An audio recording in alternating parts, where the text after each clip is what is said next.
บายดีพี่น้องสบู่สคนเนาะมื้อนี้มาพบกับสองสาวหน่อยคือเก่าเนาะทุกคนมื้อนี้ก็ใส่ชุดลงเวียกงานประจำคือเก่าเนาะหอบเขาคนงาน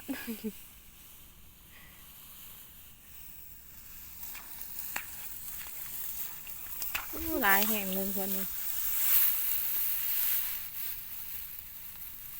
ตัวประทันเกี่ยวกับมีเต็มเลย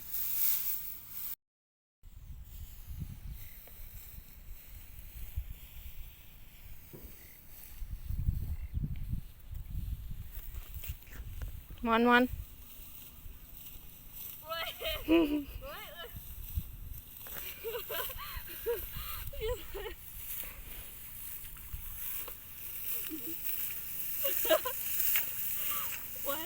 ภาพใหญ่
อืม